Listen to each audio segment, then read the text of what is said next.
مثالی معاشرے کی تشکیل کی جب بات ہوتی ہے تو پہلا سوال یہ ہوتا ہے کہ مثالی معاشرہ کیا ہے، وہ کون سی سوسائٹی ہے جس کو ہم آئیڈیل کہہ سکتے ہیں۔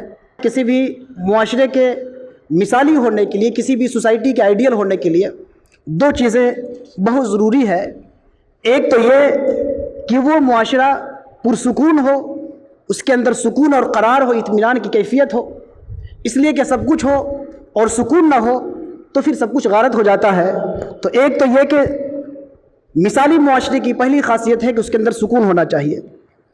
دوسری خاصیت یہ ہے کہ وہ معاشرہ ترقی پذیر ہو، آگے کی طرف بڑھنے والا ہو، پیچھے کی طرف نہ آنے والا ہو۔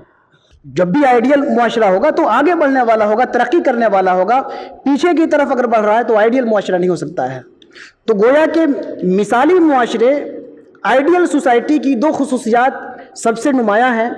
پہلی یہ کہ وہ پرسکون ہو، پروقار ہو، باقرار ہو، اور دوسرا یہ کہ اس کے اندر ترقی ہو، اس کے اندر پروگریس ہو، ارتقاء ہو۔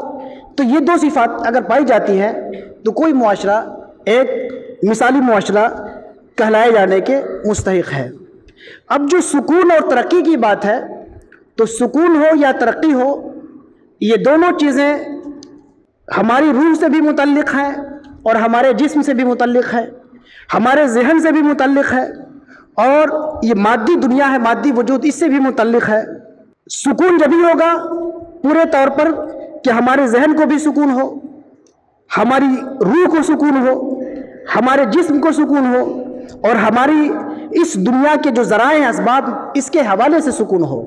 اور یہ سکون پورے طور پہ اسی وقت حاصل ہوگا جبکہ ارتقاء کی کیفیت ہو، ترقی کی کیفیت ہو، آنے والا دن پچھلے دن سے بہتر ہو۔ حضور پاک صلی اللہ علیہ وسلم نے فرمایا کہ جس کا ایمان ہر آنے والے دن میں ترقی میں نہ ہو، جس کا ہر آنے والا دن ایمان کے اعتبار سے ترقی نہ کرے، وہ خسارے میں ہے۔ تو خسارے میں رہنے والا مثالی معاشرہ نہیں ہو سکتا۔ مثالی معاشرہ وہی ہو سکتا ہے جو ترقی کرے، ذہنی اعتبار سے بھی ترقی کرے، روحانی اعتبار سے بھی ترقی کرے، جسمانی اعتبار سے بھی ترقی کرے، اور مادی اعتبار سے بھی ترقی کرے، اور اسی ترقی کے ذریعہ اسے سکون فراہم ہوگا۔